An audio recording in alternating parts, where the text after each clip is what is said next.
Hello, Laura. Welcome. I am so excited to have you here.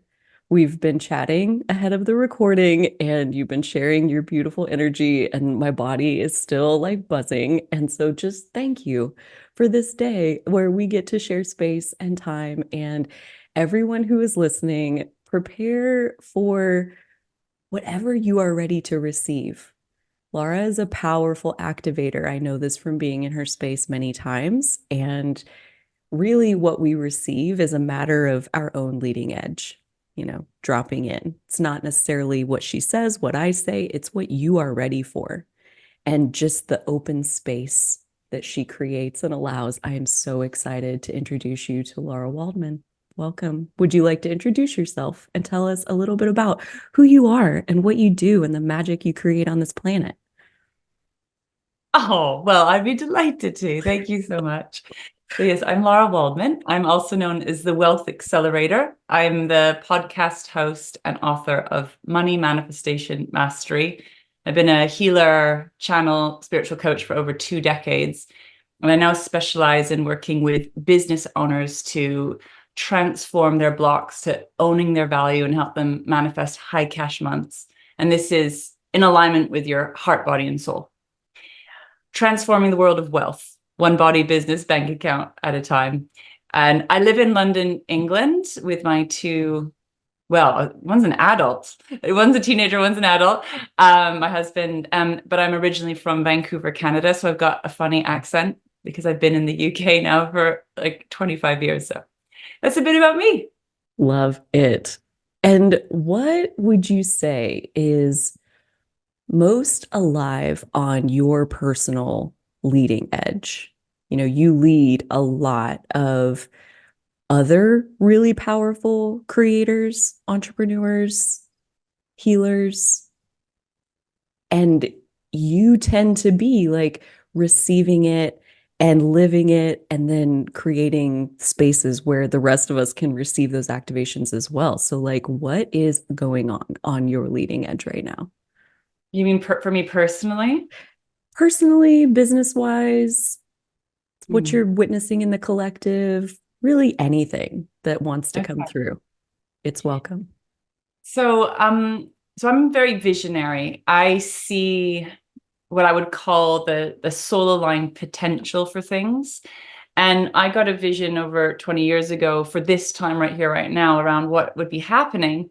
Mm, And it's kind of funny because my visionary self is beautiful. Like the visions of what we're here to do at this time, what's happening on this planet is stunning in terms of, transformation, change. But also I know that the lived human experience of these changes are not always the same thing.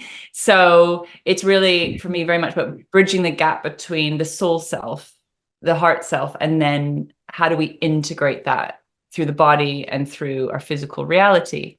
So it's really important to me that I'm going to talk about some big, beautiful things, but also that bridging can also be challenging and intense as well in terms of the letting go. So I've just come out of a pretty intense, what I call the tumble dry of transformation of releasing and letting go of some very old, you could call it ancestral patterns I've been doing in my personal life, a lot of unhooking from family systems. I'm the first person in my family lineage to pull the plug on some of these patterns that I would say are to do with ancestral trauma that I've experienced in my life, but also down the line, I'm pretty obsessed with that. Like the healing and transformation we do from the past through the power of the present in order to grow and change into a new, more abundant future. And mm. that kicks my ass frequently, I'll be very honest, but it's Love all it. for a good cause because Yeah. what I've learned it's really how our human brains navigate change. Change is stressful. We're going to the unknown.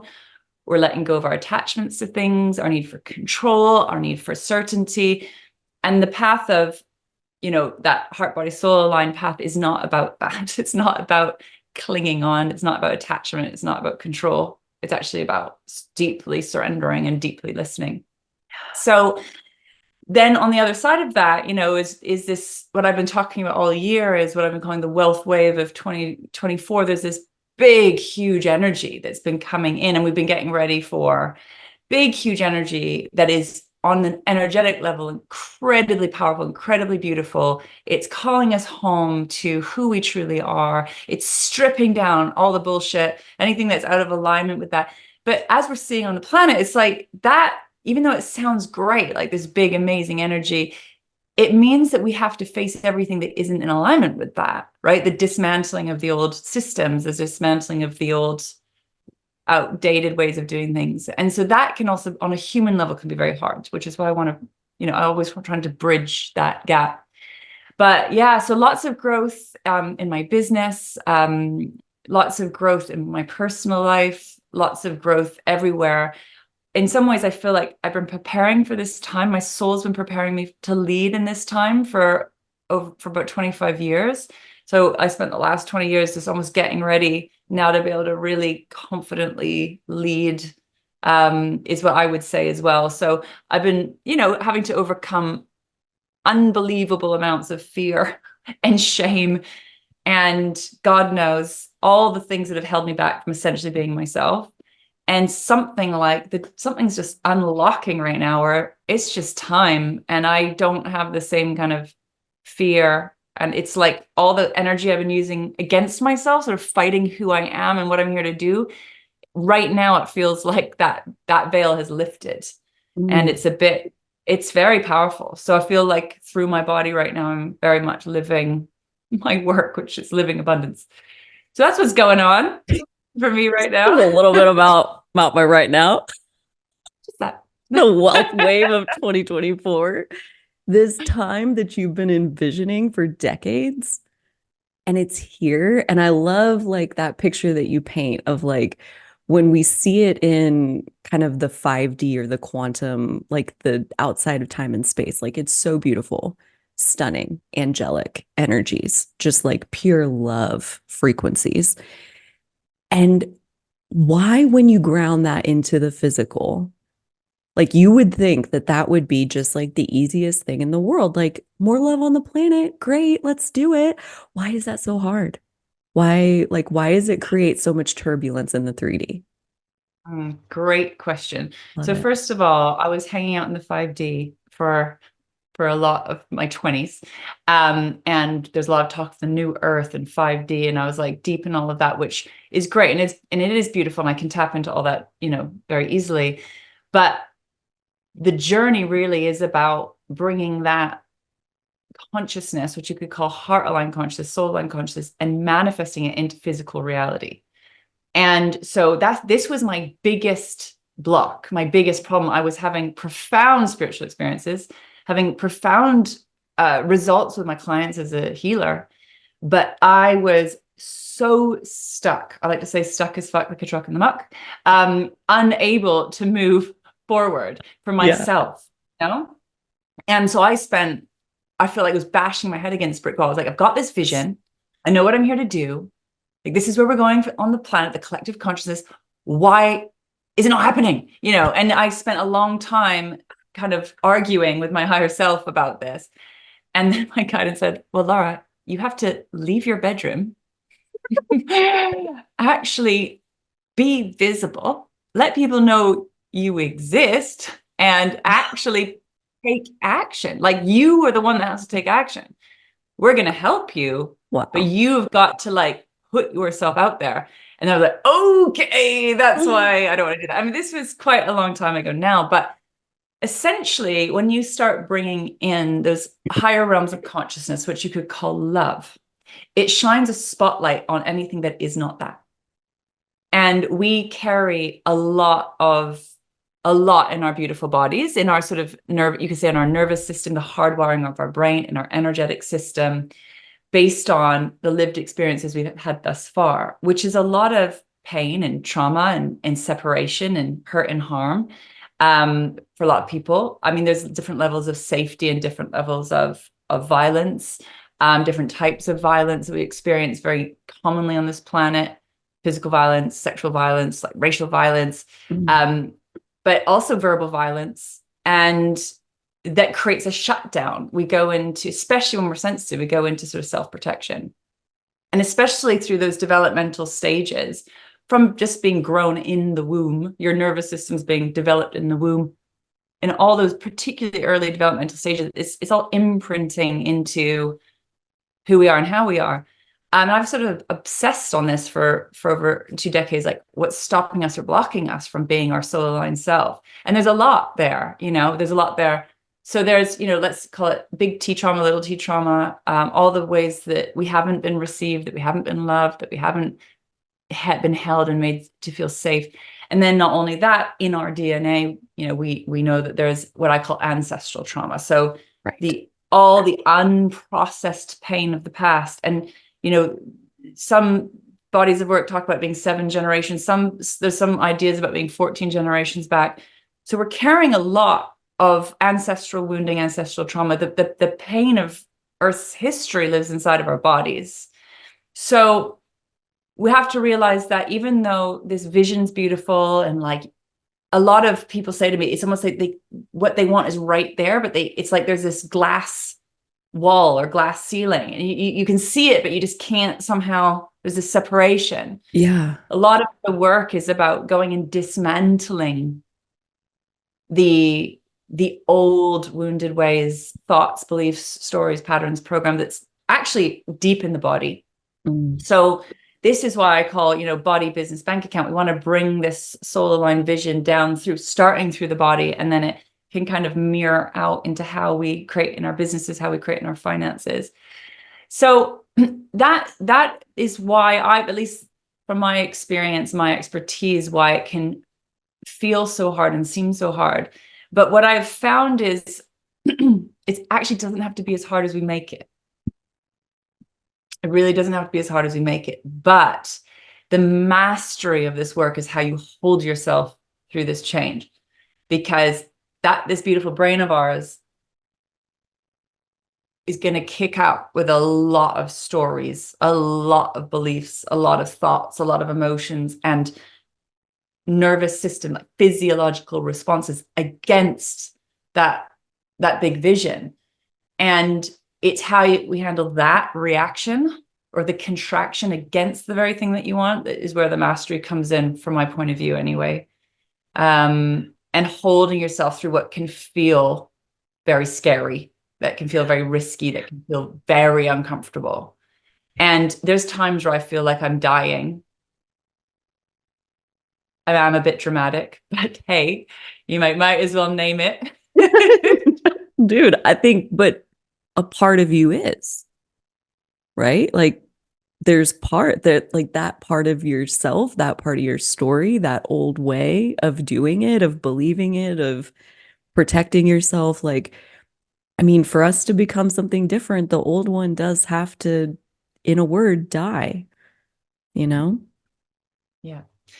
Yeah, exactly. And And it it's sort of, is hard.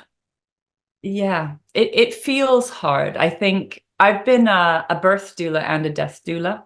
And I kind of think part of what I call manifestation mastery, or manifesting your heart, body, soul, mind, vision, your authentic self into the world, is learning how to die, like consciously dying, which is like consciously letting go, consciously surrendering.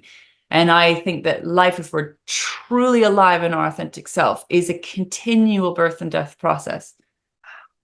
Which I've, learned the hard way, because I didn't, I've realized, oh, we're constantly shedding the old snake skin, or, but going from the caterpillar through the cocoon into the butterfly. Like this is actually happening. This is nature. Just look at, look at the weather, look at the seasons. It's constantly shedding and shifting and changing, growing, dying, growing, dying. And yet human beings, we're like, we're like, it must stay exactly the same. We're like, we're going to suffocate life. For real. Our need for control and power. So it's crazy, but it's also the most natural thing. Oh, so I told you before we started recording that just the abundance of us doing this today and the energy that we're both bringing to this conversation, like I'm so thankful for it. And part of that for me is yesterday, I had this gigantic epiphany around control and surrender, and how, like, exactly what you were describing with, like, I call it the moat. Like, I'm here and what I want is right there, but there's like this moat around me that, like, it can't come in. Like, there's no bridge, and that separation from me and what I want. And I realized yesterday that what is the moat? Control. And what Mm, is the bridge? Surrender. And mm. surrender sounds like just, I don't know, like it should be maybe the easiest thing in some ways. And it's also the hardest thing in so many other ways. And I also want to tap in here that I learned that, like, control is a trauma response, like how you brought in like the big T trauma, the little T trauma. Like, we learn how to control, like, as a self-protection mechanism. And to surrender is essentially saying, like, stop trying to protect yourself. And our mind and body is like, fuck that. Not doing it. Like, no, no. Yeah. And so control, surrender, really anything, any light you can shine into that dynamic, I would greatly appreciate, because this is right where I am, right here, right now. I can see right what I want, multiple elements of my life, and they need me to surrender. Help me. Help me. Yeah. Yeah, it's so interesting. It's so interesting. And what I want to say about control is there's ways that you might be consciously aware that you're controlling, but there's a lot of unconsciousness around it. Like, it's a deep hardwired nervous system response of just right. So it's quite reactive. Um, and this really, I think it's mastery. So you're right that when we finally, so my first steps to manifestation mastery is relax, release. It's like, oh, great. That sounds so great. Just relax. Just release. Oh, yeah. Right. But actually, what we've learned is that actually deeply relaxing, deeply resting, really releasing. And so I call it mastery, because you can't fake that. You have to be it. And part of the self that has not felt safe and may have very in real life really not been safe, you've developed patterns of protection. I call it padding of protection, ways to survive, right? Whether it's that big T, little t, ways to feel safe. And you will have a lot of data and evidence to back the fact that you are not safe if you surrender, right? It's like, hey, wait a minute, excuse me, objection, objection, Your Honor. Like, this is not okay. So it's kind of like we're battling these different parts. The only way that I've figured out how to hack this system is to follow my soul. Because my little small self, my human self, my little Lara, has a very different story and a very different point of view to what my soul tells me. Mm. And so what I do is I spend time really discerning, like, and really deeply listening. What am I being guided to actually do? And this is, again, part of mastery, because I mean, the image that I got from my guidance was like, jump off the cliff with no parachute. Like, I was like, it is like you're telling me. I saw this edge of the cliff and I looked down and it was just like black. Like, I couldn't even see the floor. So I'm like, you are asking me, soul self, to jump off the cliff with no parachute. And I could feel myself like clinging onto the edge. It's like, of course we're not going to do that. That would be madness. But that's what it felt like to me. Or sometimes it felt like I was being asked to walk into the fire, like walk into a fire and just burn to death. Like, that's what it felt like to me. When, Yeah. especially, I've gotten a bit better at walking through the fire and jumping off the cliff, but it just screams survival, it screams risk. So that's what we're dealing with, the survival brain, and what we do when we're in the unknown. And especially with the funny, not funny thing is, our soul is often guiding us to face our deepest wounds.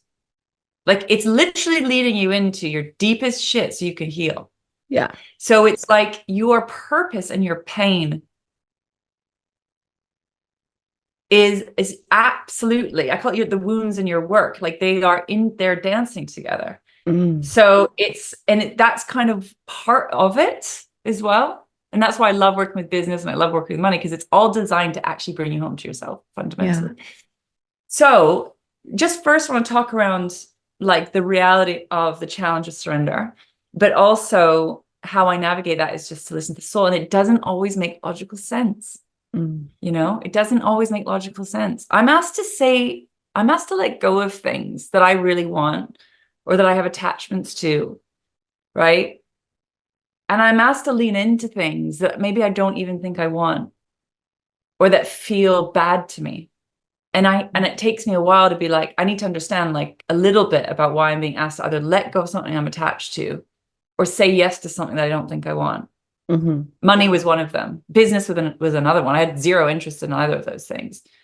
So it took me, I had quite a lot of objections about that as well. Or things around family, or certain friends, or, being asked to let go of certain relationships where I have like a wounded attachment pattern with. So it's pretty intense. So how I do it is, yeah, I meditate with my soul, I journal, I spend time to listen. And then what's a really important piece is what I call to hold the wounded self or the traumatized self or the little self or the small self. We have to build safety. And I think what I again learned the hard way, having my ass kicked over and over and like not being able to move forward, is this safety piece is really important. How do we do this in a way that, because if you go too fast or you take too big a leap, it can actually re-traumatize you. And it's a real interesting dance around capacity. And so your soul self, your heart self may be like, this is where you're going, but the body and the human self may not actually be able to fully receive that yet. So on the ground, the vision's beautiful, but on the ground, sometimes it can feel really slow and painful. Mm-hmm. And it's like, why is this so hard? Because we've got to shift what's going on physiologically and then also build some systems and structures physically as well. So this is this sort of dichotomy. It's like the wound and the work. And it needs a lot of patience and a lot of compassion towards yourself, because you're like, the moat is there. What I want is there. Why can't I just surrender and cross the moat? And sometimes, yes, it's just about taking that leap 100%. And that's why we've got to listen. But sometimes it's like, I need a bit more support. I need some more safety here. So I feel like I can move forward. So like for me, I felt so alone and so unsupported and unmet and on a very, very deep level. And that was tied into my trauma, but it was also mirroring. I had manifested that. It wasn't like I was making it up. So part of growing, being me now and being more visible and being more public and being out and growing my business has been about pillars of support. I've needed to have enough people who are at my back and have my back that built a sense of safety, that no matter what happens, there's going to be someone there with me. That was one of the pieces. My guidance showed me that. Like I kept being shown all these pillars of support, and I didn't really understand what that was because I'd never experienced that type of support before. I didn't know what it was. Mm.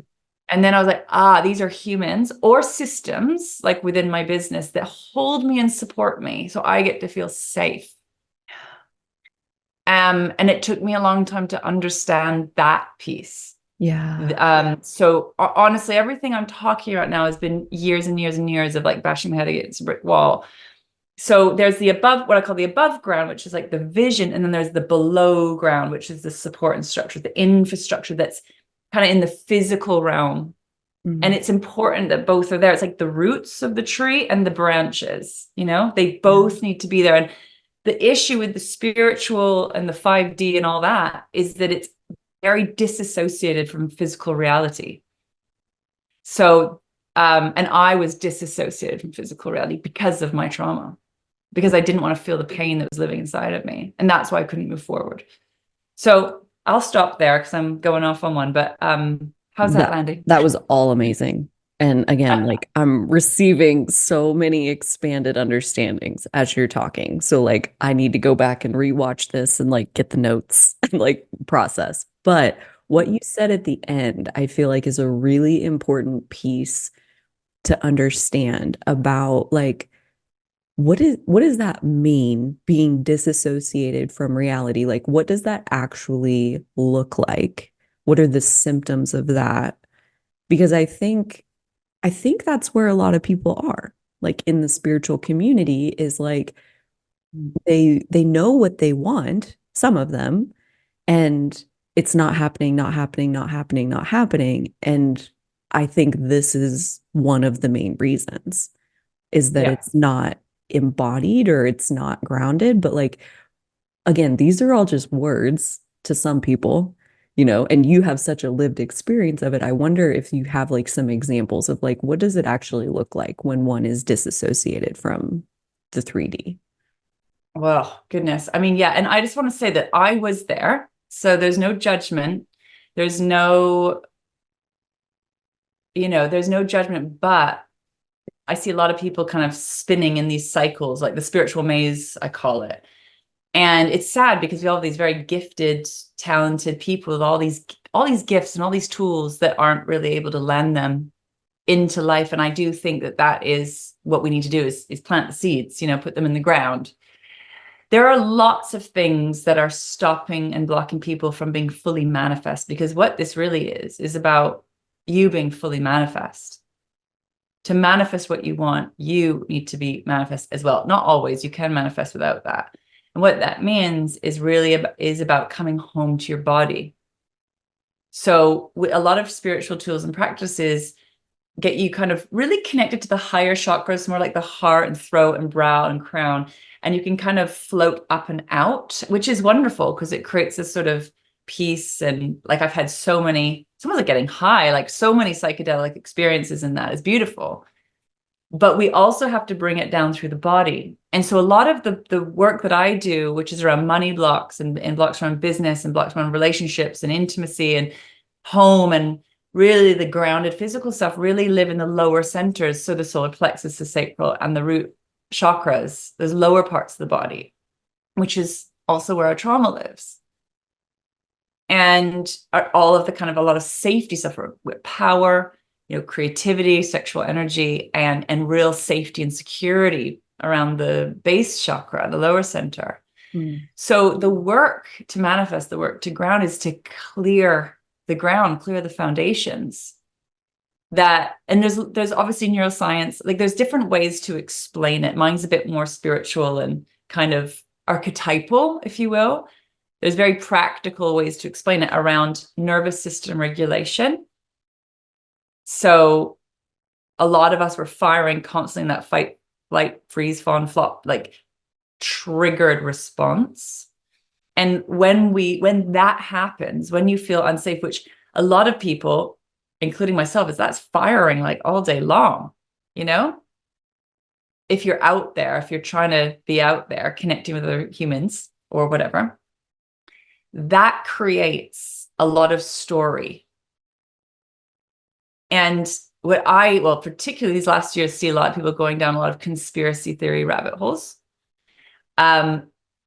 I see a lot of people spending a lot of energy in subjects that might be interesting, but they don't actually move their life forward. So getting hyperfixated on subjects that might be interesting and maybe they're useful for a time, but they're kind of pulling you out of your life rather than into your life. And we find ways to distract. So, there's all sorts of ways we can do that, social media, but also things like we suppress and numb as well. So might be drugs, alcohol, food, hyperfixating on other issues, other problems in the world, but they're all kind of designed to distract you from actually moving forward with your life. Yeah. And that's hard when you go into that triggered response and you go into a spin. I mean, my brain will just hyperfixate, or one of my patterns was hyperfixating on other people's problems. So I would get obsessed with other people's problems. Like, Yeah. how can I help everyone else with their problems? Where I'm like, and yourself? Yeah. And you? So I was very much like wanting to heal and help and give, but I was actually not wanting to really feel and be present with myself, right? Yeah. Which is, double-edged sword. It's taught me a lot of amazing things. But so I would say, and then at the core, I mean, there's so many different examples, but sometimes, clients who've worked with me, like sometimes on a deeper level, unearth suppressed trauma, like sexual trauma, for example, sexual abuse or violence, or even things that you wouldn't call or look at as typically traumatic, but things that were said or yeah, like there's lots of things that maybe wouldn't seem like a big deal. The other thing, I mean, I could give you a million and one examples, but a lot of clients come up against about also being bullied at school, or like there's all these little moments where that happen through life where there was a shutdown, or there was like, I'm not safe, or there was a choice made to basically not be yourself. Mm. And there's a lot of that, as you start sifting through. So it's really about getting really honest what was there, but trying not to get caught up in the story of it. And that's the challenge, I think, is like, just how do we go through that conscious death process where we're like, just going to let this go now. That's part of the surrendering of control too. Yeah. So I'm going to feel it. And I would say the number one block, the number one thing, after having said all of this, it is so simple, but honestly, this is it. The number one thing that blocks people from manifesting what they want is a feeling that they don't want to feel. That's so true. It's just a feeling. Yeah. That feeling could be shame. That feeling could be fear. That feeling could be anger. That feeling could be loneliness. Boredom. That boredom. I mean, not good enough, not deserving. Oh, not worthy. And actually the mastery then to actually dismantle a lot of this is to be with the feeling and alchemize it through the power of your presence. It's a very, very simple practice, but when you're in the middle of a trigger, your whole system's going to fire off and take you down all these rabbit holes if you don't catch it. Mm. So it's really important then. One of my biggest top tips is never take action from a reaction. Never take action from a reaction, because your reactive self isn't your soul self. It's your sort of trauma self or your survival self. Right. Self-protective self. Yeah. Yeah. Yeah. Less that part. And that part's going to fire off without any energy. That doesn't take energy to have a reaction. That just happens. What takes Mhm. energy is holding that, being with it, feeling the feelings you don't want to feel, alchemizing it, and then really tuning in. And it's coming home to the body, anchoring home into the body. And most people just aren't in their body. They're not fully present in their body. They're not fully present in life because we feel so intensely. Yeah. Right. Being Yeah, with the so feeling is a intense experience it is. Yeah. when you could just go into story, which is to Yeah. say, like, remember and repeat what it is, like, watch the movie again of what you think happened back then versus be with the feeling. Like you said, like, you listed off all those feelings of like shame and loneliness and not good enough. And like, those are scary sounding feelings and they're sensations. Like they're physical sensations in the body. Like you can find like, oh, there's heat on my skin. There's a Mm. queasy feeling in my stomach. There's like, you can find the physical sensations, but again, that takes so much presence and holding and witnessing and not going into the story or making it mean something about you. And so, yes, Yeah. like so much easier said than done. There's a reason the word mastery has come up in this conversation a bunch of times because it takes practice. Um, but yeah, like I wonder, like for people, because I think like a lot of the people around this channel are in the work. They're doing it. They're holding themselves. They're witnessing their triggers. They're well along the way of owning their authenticity and opening up those previous shutdown points. Like as you were talking about that, I had this vision of like one of the reasons why owning authenticity is so freaking hard because when it's not safe to be you and you have that shutdown, and then you build an identity on top of the shutdown. Oh, yeah. And then to like open that back up, it's not just like, well, just open it back up. It's like you've got a whole life built on top of a foundation that if you want to take away the foundation and open it back up, that entire life is going to like fall into the fire kind of thing. Yeah. And maybe even like I've heard it say, like when you start meditating, when you start coming home to yourself, like it's normal for your life to explode, is another way I've heard it said. Like, can you talk to us a little bit about like those identities that we create to protect ourselves that really then prevent us from being with ourselves? Like I know there's Yeah. kind of a broad umbrella there. Feel free to take it in whatever direction you're Mm. inspired to. Yeah, it's the same where I said when you start trying to manifest what you want, like what often happens is you start manifesting what you don't want. And it's like, and I used to be like, how come when I'm trying to go for what I want, everything that I don't want is up in my face? And it's because it's like everything that needs to be cleared that is out of alignment with that gets amplified because it needs to actually come down or it needs to transform or be alchemized. Mm. So before we go into the identity deaths, what I would say, I want to come back to the safety piece again, Mm-hmm. because there is a way to do this without blowing up your life. Love it. Sometimes life gets blown up, things happen, right? And that's quite shocking and that's quite hard. And things happen, right? Unexpected things happen. And sometimes that's the way it happens and needs to happen. But if we can be on the front foot and work with this consciously and mindfully, it doesn't have to be so destructive.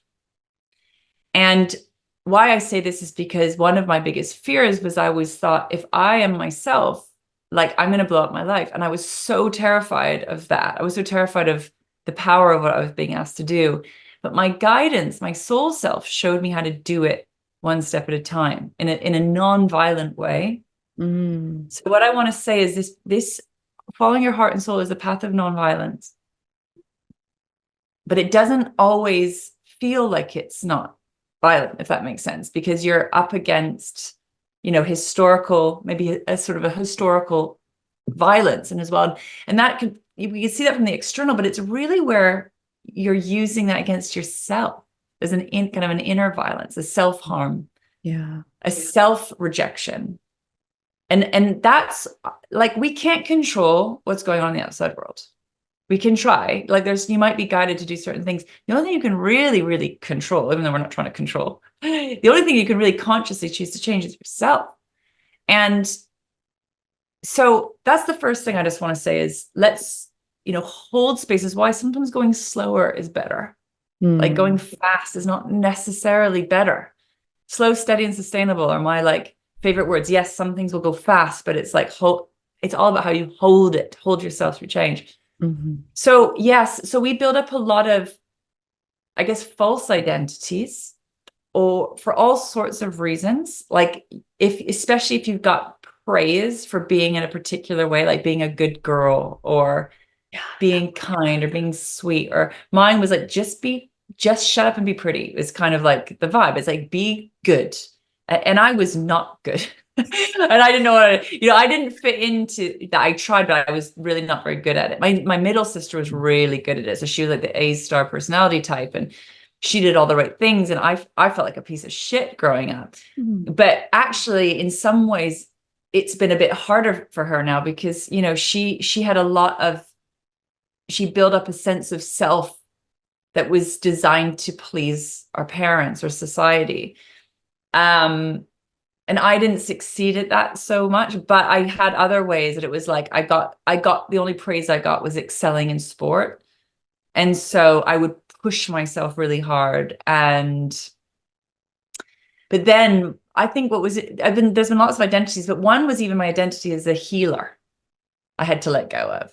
Mm. I've been the wounded healer, I call it, or my identity as a healer had to also die, which was very hard because I'd actually built a business on that identity. And it was like who I was. It was my own identity because I'd found home and I'd found safety with that. But then Mm. it got to the point where it was like a little bubble that at some point my guidance was like, shh, and now it's time to burst. It was right for a time. Mm-hmm. I Mm-hmm. needed it. It was my safe little womb space. So the other thing with identities is it's sometimes they're built from, learned behavior. And sometimes there are things that are right for a season. It's like it was right at the time it was right. And I still am a healer. Like that part of me is part of me, but the identity I had around who I thought I had to be. So it was very light and love. Like I had to be light and love and light and love. And Mm-hmm. what wasn't included is the fact that I'm quite fiery. I'm very passionate. I've got a wild side. Like it meant that my spiritual healer identity didn't include a whole other part of myself that I needed to manifest. Right. Yeah. So it was, and that was like, every stage has been quite hard and confusing. And it's like been like dying to an old identity, but also to an old life. Yeah. And so, and even like identity of a mother, identity as a wife, and all the things so my point is that there are certain things that are certain identities that are built and developed to kind of stay safe or to get love or to get that positive reinforcement from the external world. And then there's identities of like phases of your life of who you've been and how you've been that there's lots to it. Like sometimes it's cultural, sometimes it's societal, sometimes it's family, but sometimes it's just yourself putting that on yourself, who you think you need to be. So it's really interesting. It's really, really interesting. And I guess the ending on that would be like, we have many parts. We are, you could say in the spiritual, we're real multidimensional, but we also have many parts of ourselves. There's a body of work that I haven't studied myself, but called Integrated Family Systems, which is IFS, which is really talks about this. This is always what I've seen. It's like one person is made of many different parts. Mm-hmm. And so we're not just one thing, Yeah. you know? And I Yeah. think that's another thing to remember is I think we just love everything to be so linear and binary. And the facts are it's not binary. Yeah. It's not. And I think our poor little brains were like, how could I box this in and control this? And that's it's stressful. So I bless our little brains. Bless our little brains. Yes, absolutely. And I think that's part of like the identification process that we go through inside of ourselves is like wanting to understand ourselves, wanting Mm. to make sense of the massive contradictions and the like, what is the purpose of all of this that I live with on a daily basis? Like, surely it's for something. And I also love the compassion and the unshaming of like just because you were identified with something for a time and then you changed or like let something go or it died and now you're this other way, like it's right for a season. It's right for when it's right. Like I Mm. really love that point to like you weren't wrong because you were there for a while and now you're over here. Like you're allowed to change, Like, and if anything, it goes back to what you were saying of like it's very natural. It's very in alignment with nature that like things grow and they change and they go dormant for a while and then they come back to life and then they're different. And like that's just what we are. And bless our little brains, like not cool.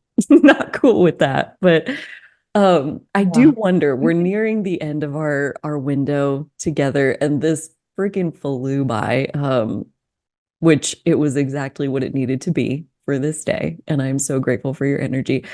I wonder if there is anything else on your heart, on your mind, on your soul on your lower centers, like anywhere that wants to come in as like a cherry on top for this conversation to leave people with?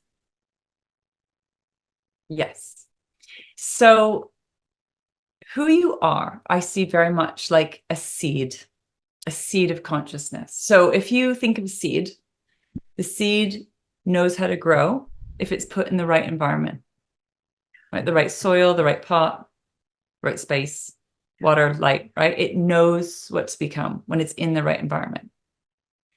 And that's the same for you, that there's a seed of consciousness inside of you. And just like a seed, we have to put it in the deep, dark soil for it to grow. And same with you. You need to go into the deep, dark soil in order to grow. The deep, dark soil for our brain looks like, I don't know what the fuck is going on. Right? It's like, it's deep, it's dark, it might be lonely. We can't see, we don't know what's happening. It's the unknown. Yeah. But if we can hold yourself in the space of the unknown, which is the mastery of manifestation as well, Yeah. and listen to the wisdom of our body of what is the environment that I need to grow and thrive. And it doesn't mean burning everything down. It's just, what can I add? What can I add? What do I need to include in my life that's going to hold me and support me in order to grow? And it might seem illogical, it might feel confusing, but listening, what does this seed need to grow? Yeah. What does this unique plant need to grow? This unique tree? Yeah. And then trust, just like with the seed, the roots will start to crack. So there's the pressure of the seed and then crack, right? So there's going to be a pressure of life. Life will be putting pressure on you to crack into life. Wow. And to try and breathe into it. And that might look like everything going badly, crack, right? In order for the shoots to grow down into even the deeper depths of the unknown. Wow. But at the same time, the other part, the shoot, there'll be another shoot that's drawing up into life to meet the light. And if you imagine being a little shoot, it's a very vulnerable place to be. Yeah. And so a part of you that's being called to emerge into life is going to feel very vulnerable and feel very unsafe. Yeah. And this is again why we need to think about, what does it need? Does it need a little greenhouse? Like what, like, does this shoot, like, what do we need to do to help it grow? Like maybe it's Yeah. not ready to be planted out into the woods yet. Maybe it needs to be held a little bit more. It's vulnerability, even though it's power, it's vulnerability. And given enough time, the roots will grow deeper and the shoot will grow higher and will get stronger and stronger and stronger and be able to grow into life and be stronger. And so I would say, like, be the tree you came here to be. Yeah. Which is powerful trunk, deep roots, branches going high. So we're reaching into life and we're rooting into the ground and we're holding steady like anchors. And this is always what my guidance shows me again and again, is you're growing into this tree, which is going to become more and more strong and resilient, but not necessarily right away, right? There might be that little or of a visibility, but it might not even be out as visible yet. There's parts that are still growing in the deep, dark soil. Yeah. And this is part of, we have to be patient with the growth process. If you keep showing up, doing the work, right? And this is the bit where, for me, it's always the soul guidance that shows me what the hell's going on. Because my brain's like, what the F is going on? And my soul's like, chill. Yeah. Relax, release, It's happening. hope. Yeah. It's happening. Just, you need to chill out now, Miss Yeah. Impatient One, right? Which is And so countercultural. so countercultural. Where it's like, And run faster, do more, be more, hustle. yeah, harder, faster, hustle. Yeah. Yeah. Yeah. And sometimes that's the right thing, but it's not always the right thing. Sometimes that's actually getting in the way of the growth that wants to happen. So it's very counterintuitive and very countercultural, but it's ancient wisdom that we're tapping back into. When we bring it down and into the ground, we are really coming back to the ancient wisdom. So our bodies know that too. That's the thing. We have historical ancestral trauma, but we also have historical ancestral wisdom. Yes. And we are remembering that through this work as well. So good. So freaking good. So many images and visuals. And yeah, just again, like my understanding of all of these got to expand as we sat here. So thank you so much for everything that you have done, all the brick walls that you have ever beat your head against on behalf of all of us in the collective to be able to accelerate our understanding. Like I know that that was not easily earned, and I am so grateful that you went through it. Thank Mm. you. I've got a lot of scars on my forehead. I actually literally do, because when I was little, I kept bashing into things literally. Yeah. But thank you so much for the acknowledgement, Oh, because it has been an intense road to get here. yeah, no But I doubt. guess there was my soul self was just like there's something in me that just won't quit. Like it's because it's such a strong calling, and I have committed to following it. I made a Yeah. decision to listen and to follow, and it's never failed me, actually, even though it doesn't always Mm, make sense. Every time I'm on another edge right now, I'm just like, oh my God, like, and I have to remember we've been here before. Like it yeah. looks like it's right, and I'm constantly in the game, so that's also why I can speak to it. And I've been like a little crazy detective trying to figure out what's blocking, what's blocking, what's blocking, what's blocking. And Yeah. I might in 10 years I might have a very different answer. But anyways, here we are, and it's an absolute pleasure to be connected with you and to speak with you Amazing. and everyone who's listening. Thank you for having Amazing. me. Amazing. If people would like to dive more into your world, where would they find you? So I'm all over social media, but they can come to my website, larawaldman.com. I've got a podcast called Money Manifestation Mastery that's on all the podcast platforms. That would be a really great. I've got all my tools and steps there. On my website, you can come and I've got like free giveaways. I've got lots of resources to tap into. I'm on Facebook, YouTube, LinkedIn, Instagram, so you can find me, Lara Waldman, um, on all those platforms as well. Fantastic. Amazing. I I have no doubt that there were like I see like all these little popcorns of activations of clarity and the awareness of what is next, like what is my next step? And so often the next step is like, how do I bring this more into my body? How do I anchor this more onto the planet by anchoring Yeah, it within myself first, right? Like 100%. the feeling comes first. It can be so intense to hold the feeling, but that's the Yeah. mastery, holding the feeling, being with the sensation in your beautiful body. Thank you so much for demystifying some of this for us. As much as we can pack into an hour, I feel like we did it. It's amazing. Masterful work. Good job. Oh, I Yeah. love it. I love you. I love everybody who's watching. I am so excited for this time, this 2024 time that we are living in, that we intended to be here for. Thank you so much to everyone who watched. Thank you, Laura, for being here. And I hope everyone will take really good care of themselves. The energies are cranking up, and carving out time to be gentle and compassionate with your beautiful body and mind makes all the difference. Mm. Beautiful.